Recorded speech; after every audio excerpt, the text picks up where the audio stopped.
రాసిన పత్రిక 2:8. కొలస్సీ రాసిన పత్రిక 2వ అధ్యాయం 8వ వచనం ఏం చెప్తుందో మనం చూద్దాం. కొలస్సీ రాసిన పత్రిక 2వ అధ్యాయము 8వ వచనాన్ని మనం చదువుదాం. ఆయనను అనుసరింపక మనుషుల పారంపర్య చర్యమును అనగా ఈ లోక సంబంధమైన మూలపాఠములను అనుసరించి మోసకరమైన నిరర్థక తత్వ జ్ఞానము చేత మిమ్మును చెరపట్టుకొని పోవు వాడెవడైనా ఉంటునేమో అని జాగ్రత్తగా ఉండుడి. మరొక హెచ్చరిక చేస్తాం. మరి కొంతమంది ఎలా మోసపరుస్తున్నారు జనాల్ని. జనాల్లో ఆయనను అనుసరింపక, ఎవరిని అనుసరింపక? ఆయనను అంటే ఎవరు చెప్పండి? ఆయనను అంటే ఎవరు? యేసు ప్రభుని అనుసరించకుండా. అంటే ఏంటి? ప్రభుని అనుసరించాలి. మన ముందు ఎవరు మరి? యేసు ప్రభు. పరిశుద్ధ గ్రంథం. అందుకే మనం అందరము కూడా పరిశుద్ధ గ్రంథాన్ని బాగా చదవాలి. విపులంగా సువార్తలు చదవాలి. మన ఈ మధ్యలో ఆదివారం కూడా యేసు ప్రభు యొక్క మరి జీవితం గురించి చాలా విషయాలు నేర్చుకుంటున్నాం. అంటే ముందుగా ప్రవచన రీతిగా చెప్పబడినటువంటి యొక్క విషయాలు. ప్రతిదాని యేసు ప్రభు గురించి మనం నేర్చుకుంటున్నప్పుడు ద్వారా మనకి అవును, నా ప్రభు ఈ రీతిగా జీవించాడు, ఈ రీతిగా నడిచాడు, ఈ రీతిగా ఆయన మరి ఈ లోకంలో ఉన్నాడు, నేను కూడా ఆ రీతిగా ఉండాలి, ఆ రీతిగా నడుచుకోవాలి అన్నటువంటి యొక్క ప్రేరేపణ మనకు కలుగుతూ ఉంది. ఎందుకంటే యేసు ప్రభు గురించి దేవుని వాక్యంలో పరిశుద్ధ గ్రంథం క్లియర్గా రాయబడి ఉంది. కాబట్టి మనం ఎవరిని అనుసరించాలి? ఆయన గురించి తెలుసుకొని అనుసరించాలి. ఎందుకు ఈ బైబిల్ స్టడీస్? ఎందుకండి? మనం ఆయన గురించి తెలుసుకోవడానికే. ఎప్పుడైతే ఆయన గురించి తెలుసుకుంటావో నువ్వు ఆయన అనుసరించగలవు. ఆయన తెలుసుకోకపోతే నువ్వు ఆయన అనుసరించలేవు. కాబట్టి ఈ విషయాన్ని బాగా అర్థం చేసుకోవాలి. ఎందుకంటే ఆయనను అనుసరింపక మనుషుల పారంపర్యములను, అర్థమైందండి? ఆయన అనుసరించకుండా ఏం చెప్తారో మనుషుల యొక్క పారంపర్యము అంటే ఏంటి అర్థము? మా తాతలు చేశారండి, మేము చేస్తున్నాం. మా పితరులు చేశారండి, మేము చేస్తున్నాం. అర్థమైందా? దేవుని వాక్యాన్ని పక్కన పెట్టేస్తున్నారు, యేసు పక్కన పెట్టేస్తున్నారు. కాబట్టి వాక్యం ఆధారం లేనటువంటి ఏ కార్యమైనప్పటికీ అది ఎక్కడి నుంచి వచ్చింది? పితరుల పారంపరాచారము, పితరుల దగ్గర నుంచి వచ్చింది. ఉదాహరణకి గత దినాల్లో ద్వారా మరి నిన్న ఈస్టర్ అయిపోయింది, దానికి ముందు గుడ్ ఫ్రైడే, దానికి ముందు లెంట్ డేస్, తర్వాత దానికి భస్మ బుధవారం, ఇవన్నీ చాలా మంది క్రైస్తవ సమాజం జరిగిస్తూ వస్తున్నారు, చేశారు. నాడు దాకా భస్మ బుధవారం మొదలుకొని 40 రోజుల వరకు ఉపవాసం ఉన్నారు చాలా మంది. ఆ తర్వాత మట్టల ఆదివారం, అంటే పోయిన ఆదివారం కదా, దానికి ముందు ఆదివారం మట్టల ఆదివారం. ఆ తర్వాత గుడ్ ఫ్రైడే, మంచి శుక్రవారం. తర్వాత ఈస్టర్. ఈస్టర్ ఉదయాన్ని ఎక్కడికి వెళ్ళారంటే సమాధుల దగ్గరికి వెళ్ళారు చాలా మంది. ఇవన్నీ జరిగిస్తూ క్రైస్తవ సమాజం చేస్తూ వస్తుంది. ఇదే కాకుండా చాలా ఉన్నాయి. ఇవన్నీ కూడా దేవుని వాక్యానికి విరోధమైనది. యేసు ప్రభు ఎన్నడూ ఇవన్నీ చేయలేదు, చేయమని చెప్పలేదు. అర్థమైందండి? అపోస్తులు చేయలేదు, అపోస్తులు చేయమని కూడా చెప్పలేదు. ఇవన్నీ కూడా ఒక్కొక్క ఈ చరిత్ర అంతా చదివినప్పుడు ఇదంతా కూడా రోమన్ కేథలిక్ చర్చ్ ద్వారా, ఆర్సిఎం ద్వారా సంఘంలో ప్రవేశపెట్టినటువంటి ఆచారాలు. దీని వెనుక ఒక్కొక్క దానికి ఒక్కొక్క అన్య ఆచారము, విగ్రహ సంబంధమైనటువంటి ఆచారాలు ఇవన్నీ ఉన్నాయి. మరి ఇవన్నీ ఏంటిది? పారంపర్య ఆచారం. ఏంటంట? మనుషుల పారంపర్య ఆచారములు. ఇలా చాలా ఉన్నాయి సంఘములో. అర్థమైందండి? మన సంఘం మనం కూడా అనేకసారి పారంపర్యం అయిపోతుంది. ఎలాగంటారా? అసలు భక్తి వదిలిపెట్టి ఆదివారం చర్చికి వెళ్తే సరిపోయింది, అంతే. ఆదివారం చర్చికి వెళ్ళాలి, అంతే. ఏంది? అది పెద్ద ఒక ఆచారం అయిపోయింది చాలా మందిలో. అంతేకాని నేను మందిరానికి వెళ్తున్నాను, ఈరోజు దేవుని ఆరాధించాలి, దేవుని స్తుతించాలి, దేవుని గణపరచాలి, దేవుని దగ్గర నుంచి ఏదో పొందుకొని రావాలి అన్నటువంటి యొక్క ఆసక్తి లేని వారు చాలా మంది వస్తున్నారు. అది ఒక నామినల్ అయిపోయింది, నామకార్థంగా. ఉపవాసం చేస్తున్నామంటే ఒక నామకార్థంగా. కొన్నిసార్లు ప్రార్థన కూడా ఏమైపోతుంది, ఆచారం అయిపోద్ది. మన ప్రార్థన త్వరలోకి వెళ్తుందా లేదా అనేటువంటి మనం ఆలోచించాం, కానీ చెయ్యాలి కాబట్టి చేస్తాం. ప్రార్థన అయిపోయింది, పొద్దున చేసుకున్నాం, సాయంత్రం చేసుకున్నాం, అయిపోయింది. తినేటప్పుడు చేసుకున్నాం, పడుకునేటప్పుడు చేసుకున్నాం. ఇలా ఆచారం అయిపోయింది చాలా మంది క్రైస్తవుల్లో, చాలా విశ్వాసాలను పడిన వారిలో అయిపోయింది అలాగా. ఆ వాక్యం చదువుతున్నాం, ఏం చదువుతున్నామో కూడా మనకి తెలియదు. అర్థమైందండి? ఇలా ఆచారం కొన్ని మన జీవితాల్లో వచ్చేస్తున్నాయి. ఇలా కూడా మనం మోసపోతున్నాం. అందుకని ఏ విధంగా చేత మోసపోవద్దు, మోసపరచబడద్దు, ఎవరు మోసపరచనీయకండి అని కూడా చెప్తున్నాడండి. కొన్నిసార్లు మనం మోసపోతాం, మనకు తెలియకుండా మనం మోసపరచబడుతూ ఉంటాం. కొన్నిసార్లు మనుషులతో, ఇతరుల ద్వారా మనం మోసపరచబడుతూ ఉంటాం. ఏ రకంగా కూడా మనం ఏం కాదు, మోసపోకుండా ఎప్పటికెప్పుడు ఏం చేయాలి, మనం పరీక్షించుకుంటూ ఉండాలి. మన ఆత్మీయ జీవితాన్ని, మన ఆత్మను మనం పరీక్ష చేసుకుంటూ ఉండాలి. నిజంగా నేను ఆత్మను నడిపింపబడుతున్నానా, నిజంగా దేవుని వాక్యానుసారంగా నేను అనుసరిస్తున్నానా, నిజంగా ప్రభువుని అనుసరిస్తున్నానా, లేదా తెలియకుండా నేనేమవుతున్నాను, పక్కగా జరిగిపోతున్నానా.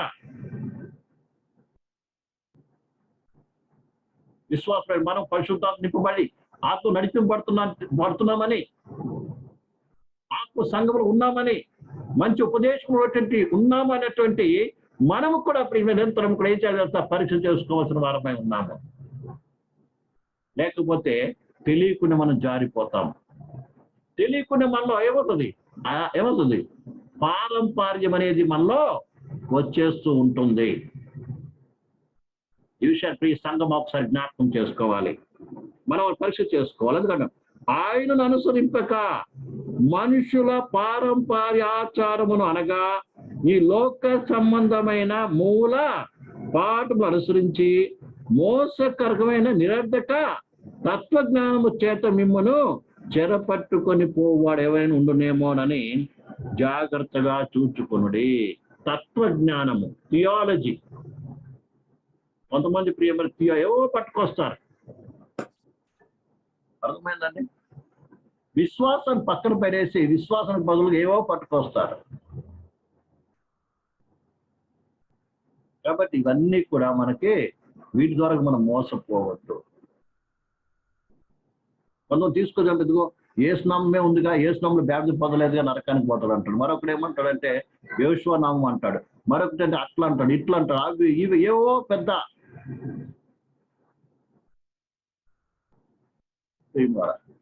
కాబట్టి మీకు తెలియదుగా, చదువుకోలేదు కదా, మీకు తెలియదు. మాకు మేము చదువుకున్నాం, ఏం ఫిలాసఫీ చేసాం, ఏం ఫిలాసఫీ. అర్థమైందండి?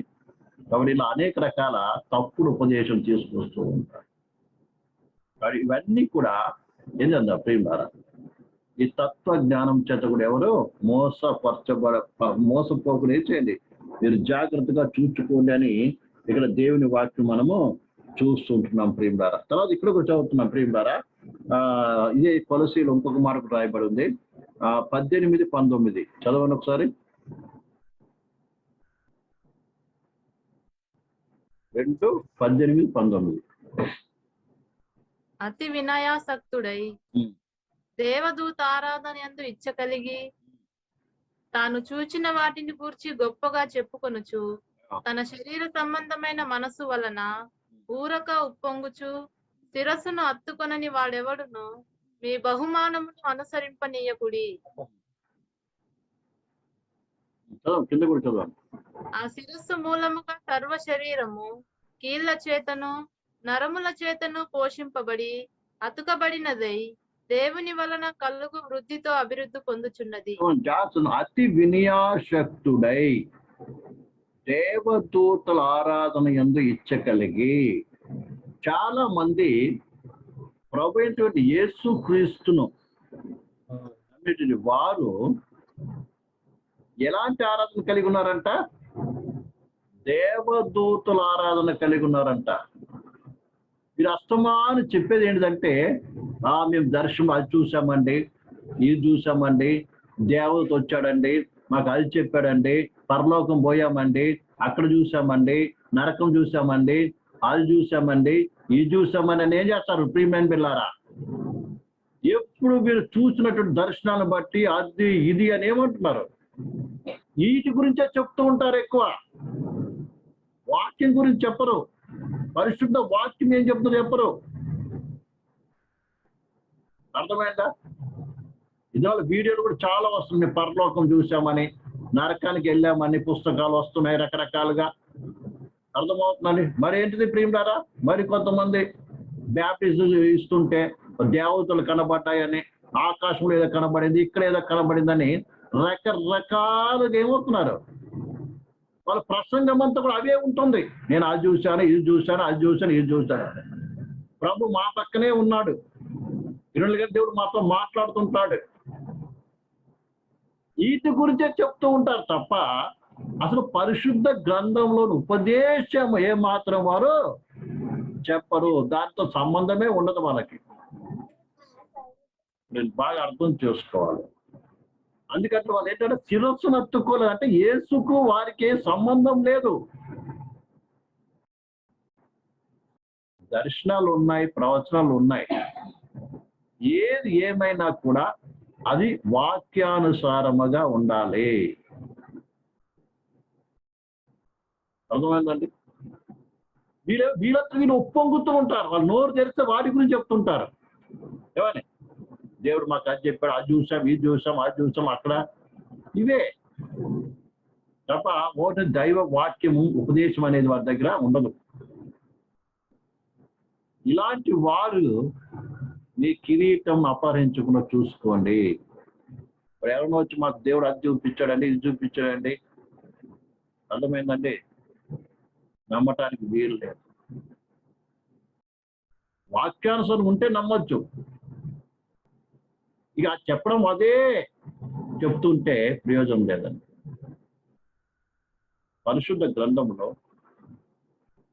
ద్వారా ప్రవచనాలు, దర్శనాలు, ఏ సందర్భం, ఏ విషయాల్లో ఏ రీతిగా దేవుడు మాట్లాడాడు అనే విషయం తేటగా కనబడుతుంది. కాబట్టి ఎవరైనా సరే ఇలాంటి వారు ఉంటే, ఇలాంటి వారు మిమ్మల్ని మోసపరచనివ్వద్దంటున్నాడు. అర్థమైందండి? మిమ్మల్ని మోసపరచని కూడా చూసుకోండి. ఎందుకంటే అంత్య దినాలు ఇలాంటి చాలా వస్తున్నాయి. మా జీవితంలో మేము అనుభవం చాలా విషయాలు చాలా మందిని చూసాం. ఇలాంటి వాళ్ళని దర్శనాలు చూసే వాళ్ళని చూసాం, ప్రవచించే వారిని చూసాం, రకరకాల వారిని చూసాం. కాబట్టి ప్రియులారా, ఏదేమిటికి వాక్యానుసారం ఉపదేశానుసారంగా ఉండాలి. అది ఏ సందర్భంలో సందర్భానుసారంగా. మేము ఇంకో విషయం బాగా అర్థం చేసుకోవాలి. దేవుడు మనతో మాట్లాడుతున్నాడంటే అది ఏ రూపంలో రాని, వాక్య రూపం కావచ్చు, ప్రవచన మూలం కావచ్చు, దర్శన మూలం కావచ్చు. దేవుడు మనతో మాట్లాడుతున్నట్లయితే ప్రియులారా, అది చాలా చాలా శక్తివంతమైనది. అందుకే అంటాడు, కలగంటి అని చెప్పేటువంటి ప్రవక్తుల మాటలకు లోను కావద్దు, మోసపోదు అంటాడు ఒక చోట. నా మాటలు అగ్ని వంటిది, శుద్ధి వంటిది. మరి నా మాటతో శత్రువుకి ఏం సంబంధం అంటాడు? ఇలా కలగంటిమి, మాకు దేవుడు అది కళ చూపించాడు, ఇది చూపించాడు. మనం పడుకుంటే 100 కళలు వస్తాయి రాత్రికి. అర్థమవుతుందండి? కాబట్టి వీళ్ళు దీని ఉప్పొంగుచు ఏం చేస్తారు? దేవునితో సంబంధం లేకుండా, దేవుని ఆత్మ సంబంధం లేకుండా ఏం చేస్తారు? ఉన్నటువంటి వారు చాలా మంది ఈ దినాల్లో ఉన్నారు. ప్రియమైన బిళ్ళారా, కాబట్టి మనం జాగ్రత్త పడవలసిన వారమే ఉన్నాము. అటువంటి ద్వారా మోసపోవద్దని ఇక్కడ సెలవిస్తున్నాడు. ఎందుకంటే అంత్య దినాల్లో ఇవన్నీ ఎందుకు చెప్తున్నామంటే, ఇవన్నీ మన ప్రభువైన దేవుని దగ్గర నుంచి, యేసుక్రీస్తు విశ్వాసం నుంచి ఏమవుతుంది? తప్పిస్తుంది. అర్థమైందండి? చాలా మంది విశ్వాసం దేవుని మీద, దేవుని వాక్యం మీద ఉండకుండా ఏమవుతుంది తెలుసా? అక్కడికి వెళ్తే ఏమో చెప్తారు, వాళ్ళతో దేవుడు మాట్లాడుతూ వాళ్ళకి ఏదో చూపిస్తాడు, వాళ్ళకి ఏదో దర్శనం వస్తుంది, వీళ్ళకి అది చూపిస్తాడు, అది చెప్తున్నాడు, ఇది చెప్తున్నాడు అని ఏం చేస్తారు? చివరికి విశ్వాసం దేవుని మీద, దేవుని వాక్యం మీద, దేవుని ఉపదేశం మీద ఉండి ఎక్కడ తొలగిపోతుంది? ద్వారా వేరే వాటి మీద తొలగిపోతుంది. ఆ రకంగా విశ్వాసులను, సంఘాలను ఏమవుతుంది? విశ్వాస భ్రష్టత్వం నడిపిస్తుంది. ఆల్రెడీ మనం దీనికి చెప్పిన విశ్వాస భ్రష్టత్వం అంటే దేవుని నుంచి దూరం చేసే కార్యము. దేవునికి దూరమైనటువంటి ఏ కార్యమైనా, దేవుని మీద ఉన్నటువంటి ఒక విశ్వాసం నుండి దూరమైన ఏ కార్యమైనా ఏంటి చెప్తా? విశ్వాస భ్రష్టత్వం కిందకి వస్తుంది. కాబట్టి ఈ దినాలు అనేక రకాలుగా ప్రేమారా దేవుని మీద తొలగించడానికి సైతాన్, అంత్యక్రీస్తు ఆత్మ కావచ్చు, మరి అంత్య దినాల్లో ఏమో రకరకాలుగా ప్రయత్నాలు జరుగుతున్నాయి. కాబట్టి అన్నాడు, మిమ్మల్ని ఎవరు మోసపరచనివ్వకండి, మీ కిరీటం ఎత్తుకోపోకుండా చూసుకోండి. విన్నాడు. అలాంటి వారు ఎవరంటే తెలుసా? ఆ శిరస్సు మూలముగా వీరంటే శిరస్సును అత్తుకోరంట. శిరస్సు అంటే ఎవరు? ప్రభువైన యేసుక్రీస్తు. సంఘాన్ని అత్తుకొని ఉండరు వీళ్ళు. ఏ సేవకుడైనా, ఏ వ్యక్తి అయినా కేవలం ఒక సంఘములో అతకబడి ఉండాలి. వాళ్ళు తిరుగుతూనే ఉంటారు, ఇంటింటికి తిరిగే వాళ్ళు ఉంటారు కొంతమంది. అర్థమైందా? ఇంటింటికి తిరిగితే ఏం చెప్తారు? రహస్యము వారి చెప్తూ ఉంటారు. దేవుడు మీ ఇంటికి పంపించాడండి అంటారు ఏకంగా పోయి. దేవుడు మీ ఇల్లే చూపించాడండి, మీ మొక్కమే చూపించాడండి అని ఇంట్లోకి వచ్చేటువంటి వారు ఉంటారు. అర్థమైందండి? కాబట్టి ఈ విషయాన్ని మనం బాగా అర్థం చేసుకొని ఇలాంటి మోసపోకుండా ఉండాలనేది దేవుని యొక్క ఉద్దేశము. తర్వాత ప్రియమైన ద్వారా ఇంకా చదువుదాం. 2 కొరింథీయులకు రాసిన పత్రిక 11, 13, 14 చదవండి. 2 కొరింథీయులకు రాసిన పత్రిక ముగిస్తాం, 11వ అధ్యాయము.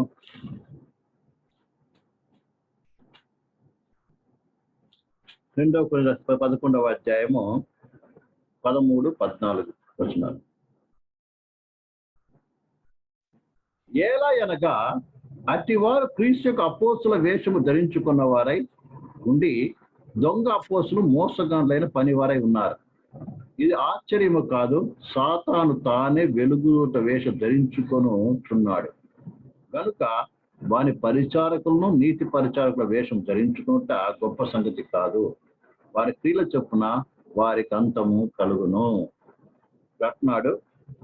ఏ రకంగా అయితే ప్రభు యొక్క అపోస్తులు ఉన్నారో అదే రీతిగా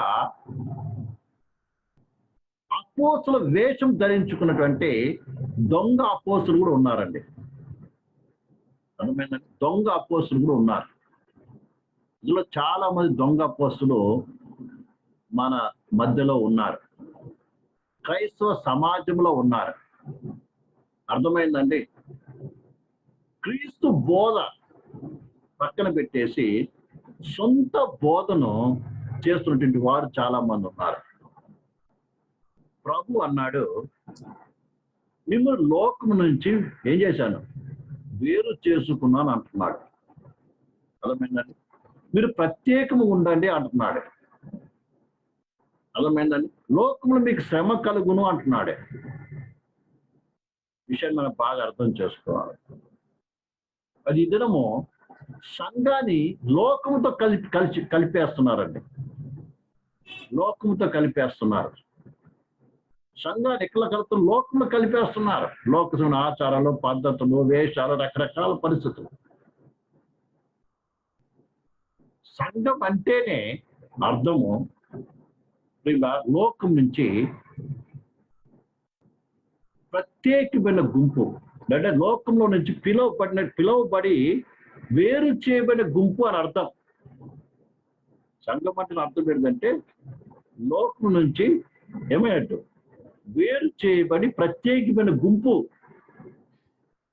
అది క్రీస్తు అనేటువంటి మూలరాయి మీద అపోస్తులు, ప్రవక్తలు వేయబడిన పునాదుల మీద కట్టబడాలి. ప్రతి విశ్వాసి క్రీస్తు స్వభావంలోకి మార్చబడాలి. క్రీస్తు మీద చక్కగా అమర్చబడి కట్టబడాలి సంఘము. మన అపోస్తులు ఏం బోధించారు? ఆ ఉపదేశంలో కట్టబడే సంఘము. మన అపోస్తులు మారుమనసు గురించి, బ్యాప్టిజం గురించి, పరిశుద్ధాత్మ గురించి, ప్రత్యేకత గురించి వారు బోధిస్తూ వచ్చారు. అలాగే ఇంకా చాలా విషయాలు ఉన్నాయి. అలాగే విశ్వాసం శ్రమ పడాలని నేర్పించారు. ఏం బోధించారు వాళ్ళు? శ్రమ పడాలని బోధించారు. మరి అనేక శ్రమలను అనుభవించిన తర్వాత పరలోకాన్ని ప్రవేశించాలని బోధ చేశారు. అపోస్తుల కార్యం 14:22 అనుకుంటారు. అదే రీతిగా ప్రియులారా, పేతురు భక్తుడు అదే బోధించాడు. మొదటి 4 చూసినట్లయితే ప్రియులారా, యేసుకు శరీరమును శ్రమ పడిన కనుక మీరు అట్టి మనసును ఆయుధముగా ధరించుకోండి అని ఉపదేశిస్తూ వచ్చారు. కానీ ఇతమును ప్రియులారా, ఈరోజు ఈ దినాల్లో మారు మనసు గురించి బోధించేవారు చాలా తక్కువ అయిపోయారు. ప్రతి ఒక్కరు కూడా ఆశీర్వాదం, యేసును నమ్ముకుంటే ఆశీర్వాదం, దీవెన, కష్టాలు తొలగిపోతాయి, బాధలు తొలగిపోతాయి. అర్థమైందండి అని బోధిస్తూ వస్తున్నారు. శ్రమ అనేది సైతం ద్వారా కలుగుతుంది అని శ్రమలను వెళ్ళగొట్టేటట్టు వారు చాలా మంది ఉన్నారు. ఇవన్నీ కూడా అపోస్తలుల బోధకు వ్యతిరేకమైన బోధ. ఇలాంటి బోధించేవారు లేకుంటే ప్రియమైన పితారా, ఈ లౌకిక సంబంధమైన ఆశీర్వాదాల గురించి బోధించేటువంటి వారు, ఈ లౌకిక సంబంధమైన వాటిని, ఈ లోక సుఖంగా ఉండాలంటే ఏమి చేయాలి, ఎలా ప్రార్థన చేయాలి, వాటి కొరకు మేము కూడా మీకు ప్రార్థన చేస్తాం అని చెప్పి చేసేటువంటి వారందరూ కూడా ప్రేమ అంటే ఈ లోకంగా సుఖంగా ఎలా జీవించాలి అని నేర్పించే ప్రతి బోధ, ఈ లోకమైన అవసరతల గురించి, వీళ్ళ అవసరత పొందుకోవడానికి ఎలా ప్రభు దగ్గర ప్రార్థించాలని నేర్పించే ప్రతి కార్యము కూడా ఇది లోక సంబంధం తప్ప, దొంగ అపోస్తలుల నుంచి వచ్చినటువంటి వచ్చిన బోధ తప్ప దేవుని దగ్గర వచ్చిన బోధ కాదండి. అపోస్తలులందరూ విశ్వాసం గురించి బోధించారు, ప్రభువుని ఎలా వెంబడించాలో బోధించారు, ఈ లోకాన్ని వాటన్నిటిని విసర్జించండి అని బోధించారు, ఈ లోకంలో వాటిని ప్రేమించొద్దని బోధించారు, ఉన్నది కూడా వదిలిపెట్టి వెంబడించమని బోధించారు. ఈ దినాల్లో లోకంలో ఎలా సమకూర్చుకోవాలో బోధిస్తున్నారు. కాబట్టి ఈ ఉపదేశం అని కూడా అపోస్తలుల ఉపదేశాన్ని, ఈ లోక ఉపదేశాన్ని కూడా మనం ఏం చేయాలి? జాగ్రత్తగా రెండింటిని గ్రహించాలి. ఎవరు నిజమైన అపోస్తలులు, ఎవరు నిజమైనటువంటి అపోస్తలులు, ఎవరు వెలుగుదూత ఆత్మ కలిగిన వారు, దొంగ అపోస్తలులు ఎవరు అని మనం గ్రహించాలి. సహోదరిస్తాడు ఈ విషయాన్ని మనం బాగా అర్థం చేసుకోవాలి. ఈ రకంగా కూడా బోధిస్తా ఉన్నారు. లోకల్ కూడా పెద్ద పెద్ద సేవకులు నేను అడిగితే ఏమంటారంట, అంత పెద్ద సేవకుడు చెప్పాడండి, అది కరెక్ట్ కాకపోతే తప్పెట్లా అవుతుంది? ఎంత గొప్ప సేవకుడు చెప్పిన సంగతి కాదు, బైబిల్ ఏం చెప్తుంది అన్నదే గొప్పది. అపోస్తలుల ఉపదేశం ఏం చెప్తుందో దాన్ని అదే కరెక్ట్ తప్ప, ఎంత పెద్ద సేవకుడు అనబడిన వాడు ఉండొచ్చు, ఒక పెద్ద హై క్లాస్ కోట్లు ఖరీదు చేసే కార్లో తిరిగేటువంటి సేవకుడు కావచ్చు, ఫ్లైట్ లో తిరిగే సేవకుడు అయినంత మాత్రాన ఆయన చెప్పినటువంటి ప్రతి బోధ సరి అయింది అనడానికి వీలు లేదు. విషయం బాగా అర్థం చేసుకోవాలి.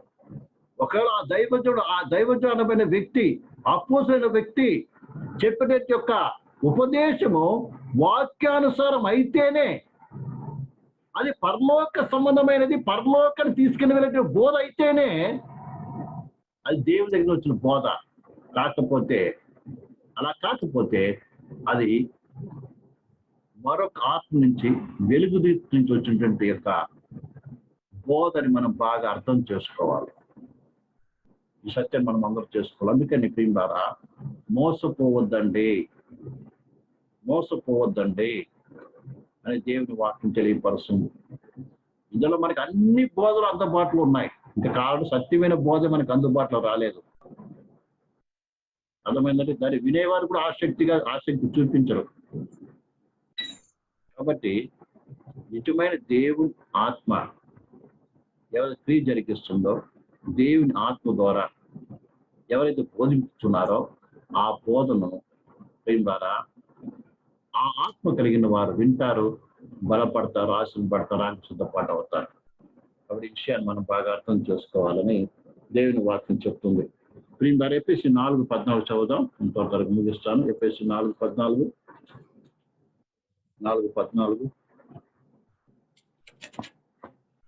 అందువలన మనం ఇక మీదట పసిపిల్లమై ఉండి మనుషుల మాయో ఉపాయము చేత వంచనతోను తప్పు మార్గములా కీర్తితోను గాలికి కొట్టుకొని పోనట్టు కల్పింపైన ప్రతి ఉపదేశమునకు ఇటు అటు కొట్టుకొని పోవచ్చు అల్ల చేత ఎగరబట్టిన వారే ఉండక. బాగా అర్థం చేసుకోవాలి. అందువల్ల మనం ఇక మీద ఎలా ఉండకూడదు? పసిపిల్లలాగా ఉండకూడదు. పసిపిల్ల చాక్లెట్ ఇస్తానంటే వెళ్ళిపోతారు, బిస్కెట్ ఇస్తానంటే వెళ్ళిపోతారు, మీ అమ్మ అక్కడ ఉంది రమ్మంటుంది రా అంటే వెళ్ళిపోతారు. అలా ప్రియులారా, వెళ్ళేటువంటి వారికి ఉండకూడదు. కానీ మనందరం ఎదగాలి, ప్రతి ఒక్కరు కూడా. ఏ విషయంలో?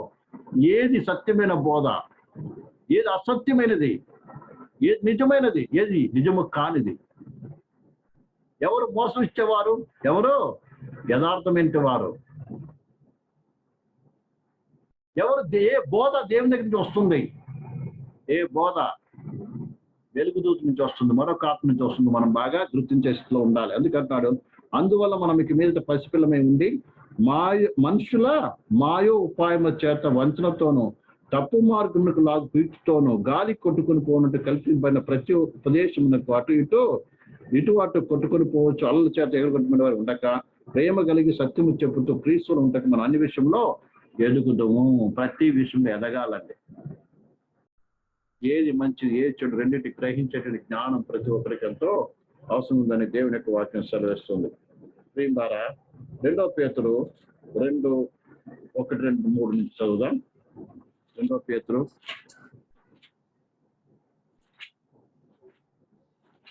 మరియు అబద్ధ ప్రవక్తలు ప్రజలలో ఉండిరి, అటువలనే మీలోను అబద్ధ బోధకులుందురు. మీలోను అబద్ధ బోధకులు. మీలోను అంటే అర్థమేంటి? సంఘంలో, క్రైస్తవ సమాజంలో.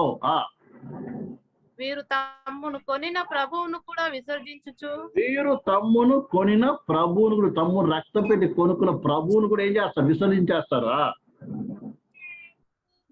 తమకు తామే శీఘ్రముగా నాశనము కలుగజేసుకొనుచు నాశనకరమగు భిన్నాభిప్రాయములను రహస్యముగా రహస్యముగా బోధిస్తారు, పబ్లిక్ గా బోధించరు. అర్థమైందండి? పబ్లిక్ గా బోధించరు, ఇంటింటికి వస్తారు, సీక్రెట్ కూర్చొని బోధ చేస్తుంటారు. అర్థమైందండి? మరి ఎక్కడికి వస్తారు? కేవలం క్రైస్తవ ఇంట్లోకే వస్తారు, మంచిగా బైబిల్ పట్టుకొని వస్తారు, ఎంతో భక్తుల్లాగా లేదు నాటు చెప్తారు, మంచిగా చెప్తారు, ఇంట్లో కూర్చుంటారు, చక్కగా తీయటి మాటలతో చెప్తారు. అర్థమైందండి? అలా చెప్పేసి మోసగించే ప్రయత్నాలు చేస్తారు. ఈ మధ్య జోహో విట్నెస్ వాళ్ళు కావచ్చు, మరి ఏంటంటే పరలోకపు తల్లి అంట. అర్థమైందండి? ఆ యొక్క ఉపదేశకులు కావచ్చు, church of all mighty God అని ఒకటి, రకరకాల వాళ్ళు ఏం చేస్తారు, ఇంటింటికి తిరుగుతున్నారు అనమాట. కాబట్టి ఈ విషయాన్ని కూడా మీరు అర్థం చేసుకోవాలా. వాళ్ళు ఎవరైతే పబ్లిక్ గా చెప్పరు, ఇంటింటికి వచ్చి క్రైస్తవులు ఎక్కడ ఉన్నారో చూసుకొని వాళ్ళ దగ్గర కూర్చొని చక్కగా ప్రేమతో ఏం చేస్తారు, వాళ్ళు చెప్తూ ఉంటారు. మరియు అనేకులు వారి పోకిరి చేష్టలను అనుసరించి, మరి కొంతమంది పోకిరి చేష్టలు ఒకటి ఏంటంటే, ఇలా చూడండి, కొంతమంది బయలుదేరారు. ఏడిది? ఆరాధన పేరుతో డ్యాన్సులు, పాటలు, కేకలు, కలర్లు, లైటింగ్లు, ఎగురుడు పోయిందాక. ఇవన్నీ ఏంటిదండి?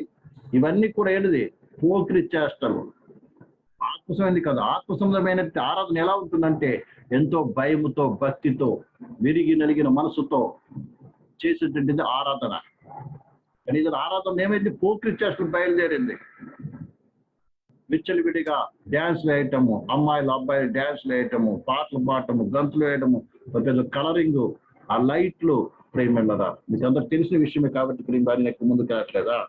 కాబట్టి ఇలాంటివి వీరిని బట్టి సత్య మార్గము సత్య దూషింపబడు మార్గము దూషింపబడుచున్నది. వారు అధిక లోబులై కల్పన వాక్యములు చెప్పుచు ఆ. వలన లాభము సంపాదించుకొందురు. వారికి పూర్వము నుండి అధిక లోబులై, లోబులు అంటే ఏంటంటే డబ్బు సంపాదించటంలో ఎలా మన దగ్గర డబ్బులు దండుకోవాలి అని చూస్తారన్నమాట. తర్వాత లాభం సంపాదించుకుంటూ కల్పనా కథలు బోధిస్తారంట. ఏం బోధిస్తారండి? కల్పనా కథలు అంటే కల్పిస్తారు కథల్ని, జరగని కార్యాలు కూడా జరిగినట్టుగా వివరిస్తూ ఉంటారు. వివరించే డబ్బులు దండుకుంటారు అన్నమాట. డబ్బు సంపాదించుకునేటువంటి స్వభావం. మరి కొంతమంది వ్యాపారం చేస్తుంటారు. సేవను ఏం చేశారు? వ్యాపారముగా మార్చేశారు. ఇదంతా కూడా ఇలాంటివి జరుగుతుంది ఈ అంత్య దినాల్లో. ఇవన్నీ చేసి ఇలా రకరకాలుగా చేసి ప్రజలను ఏం చేస్తున్నారంటే దేవుని దగ్గర దూరం చేస్తున్నారు. మనుషులు ఆత్మ సంబంధమైనటువంటి వ్యక్తిగా మనుషులుగా ఆత్మ సంబంధంలో ఏంటంటే విషయాల్లో ఎదగవలసిన వారిని ఏం చేస్తున్నారండి? ఆ ఆత్మ వాటిని దూరం చేసి ఎక్కడికి శరీర సంబంధమైన వాటికి తీసుకుని వెళ్ళిపోతున్నారు. అర్థమైందండి? దేవుని దగ్గర నుంచి మనుషులు ఏం చేస్తున్నారు? లోకం వైపు, ఈ లోకమైనటువంటి యొక్క కోరికల వైపు, లోకం ఇచ్చల వైపు, రకరకాల వాటి వైపు తిప్పేస్తున్నారండి. అందుకే మోసపోవద్దు అంటున్నాడు. మోసపోవద్దు అంటున్నాడు ఇక్కడ వాక్యంలో. ప్రియమైనటువంటి అది ఈ విషయాన్ని మనం బాగా అర్థం చేసుకుంటాం. చివరిగా 1 యోహాను 1:4 చదువుకుని మనము ప్రార్థన చేసుకుందాం. 4:1. ప్రియులారా, అనేకమైన అబద్ధ ప్రవక్తలు లోకంలో బయలు వెళ్ళి ఉన్నారు గనుక ప్రతి ఆత్మను నమ్మక ఆయా ఆత్మలు దేవుని సంబంధమైనవో కావో పరీక్షించుడి. కాబట్టి ప్రతి ఆత్మను నమ్మక ఆయా ఆత్మలు దేవుని సంబంధమైనవో కావో పరీక్షించుడి. కాబట్టి ప్రతి ఆత్మ ఏం చేయకూడదు? నమ్మకూడదు. ప్రతి దాన్ని పరీక్షించాలి. పరీక్షించి దేవుని సంబంధమైనది కాదని గ్రహించి వారి యొక్క ఫలాలు గ్రహించి మనం ఏం చేయాలి? తెలుసుకొని ముందుకు సాగాలి తప్ప ఏ విధము చేతను మోసపోకూడదు. రేపు అంత్యక్రీస్తు వచ్చినప్పుడు కూడా తాను మందిరంలో కూర్చొని ఎన్నో అద్భుతాలు, ఆశ్చర్యకార్యాలు, ఎన్నో తీయటి మాటలు ఏం చెప్తూ ఉంటాడు. చెప్పి మోసపరచాలని చూస్తూ ఉంటాడు. అప్పుడే కాకుండా ఇప్పుడు ఆల్రెడీ ఇవన్నీ కూడా ప్రపంచంలో, మన మధ్యలో, క్రైస్తవ సమాజంలో, క్రైస్తవ సంఘంలో ఏమవుతుంది? జరుగుతూ ఉంది. కాబట్టి ప్రతి ఆత్మ నమ్మకుండా ఆ ఆత్మ దేవుని సంబంధమైనదా కాదా, వారి క్రియలను మనం జాగ్రత్త పరీక్షించాలి. వారి జీవితాన్ని పరీక్ష చేసుకోవాలి. వారి ప్రవర్తన పరీక్ష చేయాలి. వారి పద్ధతి, వారి మాటలు, క్రియను మనం పరీక్షించాలి. పరీక్షించి ఏం చేయాలి? నిజంగా ఈయన దేవుని ఆత్మ నడిపింపబడుతున్న వ్యక్తి కాదని ఏం చేయాలి? మనం పరుగురా సరి చేసుకొని మనం డిసైడ్ చేయవలసిన బాధ్యత ఉంది. కానీ అందులో వెంటనే మనం మోసపోవడానికి లేదు. అందుకని మోసపోకుడి అని దేవుని మాకు పదే హెచ్చరిక చేస్తుంది. కాబట్టి ఈ విషయాన్ని జ్ఞాపకం చేసుకుని మనందరూ కూడా మరి జాగ్రత్త పడదాం. ఎందుకంటే ప్రియమైన పిల్లారా, ఏ రీతిగా అయినప్పటికీ కూడా తన బిడ్డల్ని, దేవుని ప్రజల్ని దేవుని దగ్గర నుంచి దూరము చేయాలనుకుంటే సాతాను యొక్క అభిప్రాయం. ఒక సింపుల్ విషయం చెప్తాను. ఆది నుంచి కూడా సైతాన్ యొక్క మెయిన్ ప్లాన్ అనేది ఏ రీతిగా అయినా, అర్థమైందా, మానవుణ్ణి దేవుని దగ్గర దూరం చేయాలి. అర్థమైందండి? ఆదిలోనే ఇది అబద్ధం చెప్పి ఆదామును దూరం చేశాడు. క్రీస్తు యేసు ద్వారా తిరిగి దగ్గరైన మానవుని సైతము కూడా ఏం చేస్తున్నాడు? ఏ రకముగా వాడు ఏమైనా చేస్తాడు. అర్థమైనా మన దేవుని దగ్గర దూరం చేయడానికి ఎన్ని రకాల ప్లాన్స్ అయినా చేస్తున్నాడు. వాడు చేస్తూనే ఉంటాడు. అయితే దేవుని పిల్ల మనము అందుకే అంటాడు అప్పుడు పౌలు, మనము సాతాను యొక్క తంత్రంలో మనము ఎరగని వారము కాదు. వాడు ఎన్ని కుతంత్రాలు పడినా మనము వాడి క్విక్ని ఎరిగిన వారమై మన చక్కగా, అందుకనే దేవుని వాక్యాన్ని బాగా చదవాలి, ఎక్కువ ప్రార్థించాలి.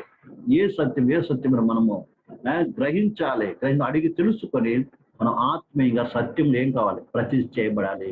సత్యంలో మనం స్థిరపరచబడినప్పుడు మాత్రమే మనకి ఇవన్నీ గ్రహించే కృప దొరుకుతుంది. కాబట్టి అట్టి కృపలో ప్రభు మనందరినీ కూడా ఎదిగిపచ్చేసి మనం బలపరచాలని ప్రార్థన చేసుకుందాం.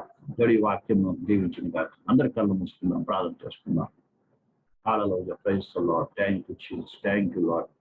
హల్లెలూయా, పరిశుద్ధానికి స్తోత్రం, పరలోకపు తండ్రికి స్తోత్రం, పరిశుద్ధానికి స్తోత్రం, జీవాధిపతికి స్తోత్రం, సర్వశక్తిగా మానికి స్తోత్రం ప్రభు.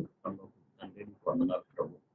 అయా ఈ రాత్రికాల సమయంలో ప్రభు, అయా మోసపోకుడి అని, ఎవరిని కూడా మోసపరచనీయకుడి అని అయా నువ్వు నీ వాక్యం తెలియపరచావు కాబట్టి శత్రువైన సాతాను రకరకాలుగా ప్రభు మరి నీ ప్రజలను, నీ రక్తంలో కొనబడినటువంటి నీ ప్రజలు, నీ సంఘాన్ని అయా మోసపరచాలని ప్రయత్నం చేస్తుండగా, అది మోసాన్ని కూర్చొని గ్రహించిన వారంగా ఏ రూపమైనప్పటికీ మా దగ్గరికి అది వచ్చినప్పటికీ నేను ప్రభు గుర్తించి గ్రహించి ప్రభు వాటిని ఎదుర్కొని తప్పించుకొని ఈ సత్యంలో స్థిరపరచబెట్టుకో, స్థిరపాటు చేసి నమ్మకం చేసి దాని కొంచెం ప్రతి ఒక్కరు జీవించుకోవాలి.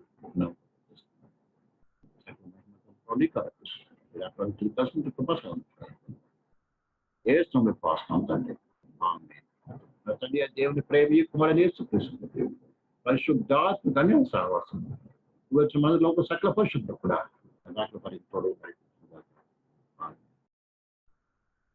అందరూ కూడా యేసుక్రీస్తు ప్రైజ్ ది లార్డ్.